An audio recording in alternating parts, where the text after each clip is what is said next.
మీరు నిజంగా రక్షించబడ్డారా అనేటువంటి ఈ అంశం మీద ఈవేళ మనం మాట్లాడుకోబోతున్నాం. ప్రధానంగా వాక్యమును జ్ఞాపకం చేసుకుంటే 2 కొరింథీయులకు రాసిన పత్రిక 13వ అధ్యాయం 5వ వచనములో నుండి మీతో మాట్లాడాలని నేను మీ ఎదుట ఇలాగున రావటం జరిగింది. అయితే ప్రభు అయిన యేసుక్రీస్తు నామమున పేరిట మీ అందరికీ నా వందనములు. ఈరోజు నేను మిమ్మల్ని ఒక ప్రశ్నతో ముఖ్యమైనటువంటి ఒక ప్రశ్నతో అడగాలనుకుంటున్నాను. ఏంటనంటే, మీరు నిజముగా రక్షించబడ్డారా? నిజంగా రక్షించబడితే చాలామంది నేను క్రైస్తవుడిని, నేను చర్చికి వెళ్తాను, నేను ప్రార్థన చేస్తాను అని చెప్తారు. కానీ బైబిల్ మాత్రం ఒక చక్కని విషయాన్ని తెలియచేస్తుంది. ఏంటంటే, మీరు విశ్వాసములో ఉన్నారా లేదో మిమ్మల్ని మీరు పరీక్షించుకోనండి అని చెప్తుంది. అందుకనే ఈరోజు దేవుని వాక్యము ద్వారా మన జీవితాన్ని పరీక్షించుకుందాం. వాక్యము జ్ఞాపకం చేసుకుందాం. కొరింథీయులకు రాసినటువంటి 2వ పత్రిక 13వ అధ్యాయము 5వ వచనాన్ని చదవండి. మీరు విశ్వాసము గలవారై ఉన్నారో లేదో మిమ్మల్ని మీరే శోధించుకుని చూచుకొనుడి, మిమ్మల్ని మీరే పరీక్షించుకొనుడి. మీరు భ్రష్టులు కాని ఎడల యేసుక్రీస్తు మీలో ఉన్నాడని మిమ్మల్ని గూర్చి మీరు ఎరుగరా?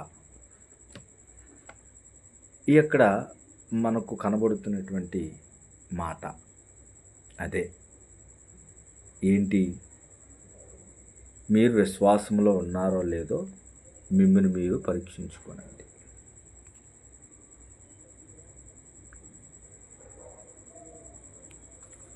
అని కనబడుతుంది. నిజమే. అసలు రక్షణ అంటే ఏమిటి?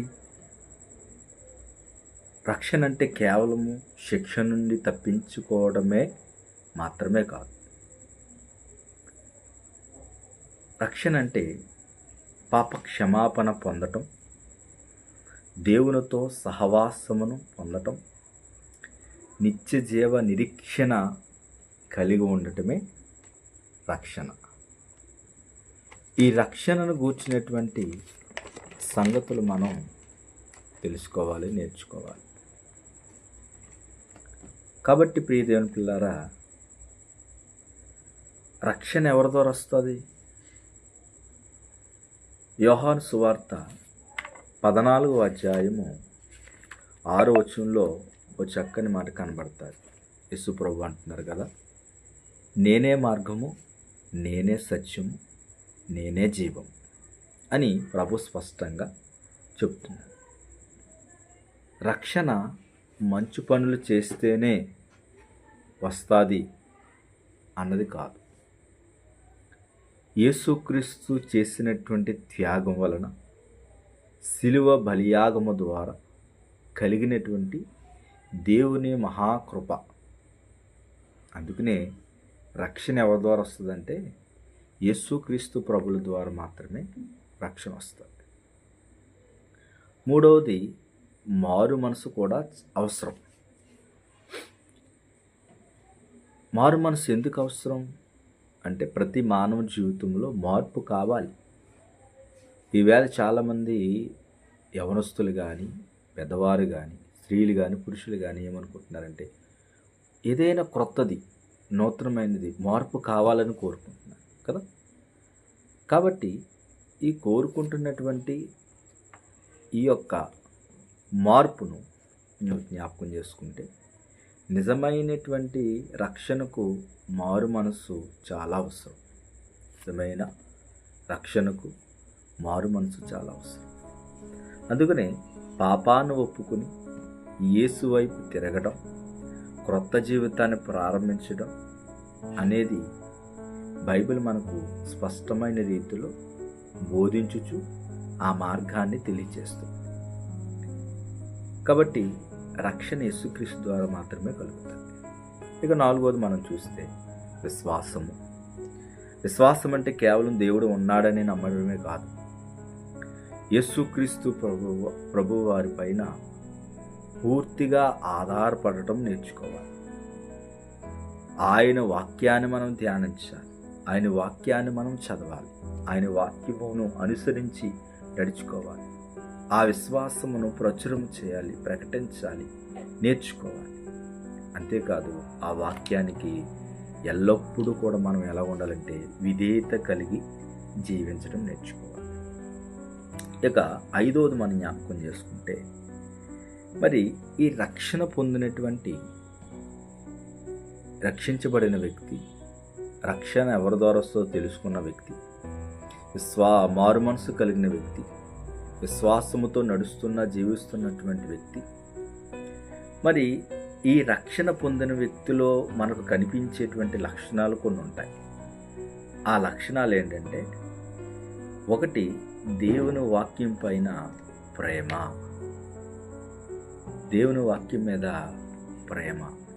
రెండవది ప్రార్థనలో ఆసక్తిని కనుపరుస్తూ ఉంటారు. ప్రార్థన అంటే ఆసక్తి, విజ్ఞాపన అంటే ఆసక్తి, ఇలా కలుగుతారు. మూడవది పాపాన్ని విడిచిపెట్టాలనేటువంటి కోరిక కలుగుతారు. ఈ పాపం జోలికి నేను వెళ్ళకూడదు, ఈ పాపం నాకు వద్దు, ఈ మార్గంలో నేను ప్రయాణం చేయను, ఈ మార్గం గుండా నేను వెళ్ళను అనేటువంటి ఒక చక్కని తీర్మానానికి వస్తారు. ఇక 4వది ఏంటంటే ప్రేమ, వినయము, విధేయత, పరిశుద్ధతలో పెరగటం అనేది రక్షించబడిన వ్యక్తిలో కనిపించేటువంటి గుణగణాలు లేక లక్షణాలు మనం చూడవచ్చు. కనుక మనము నిజంగా రక్షించబడ్డామో లేదో ప్రియులారా, ఈరోజు ఇక ఒక ప్రశ్నతో నేను ముగిస్తూ ఉన్నాను. మీరు నిజంగా రక్షించబడినారా? ఈ ప్రశ్నకు జవాబు మీ హృదయములో దేవుని ఎదుట మీరు ఒప్పుకొని నిజాయితీగా దేవునికి చెప్పండి. కనుక నిజంగా మీరు రక్షించబడాలి లేదో మిమ్మల్ని మీరు పరీక్షించుకోండి. ప్రార్థన.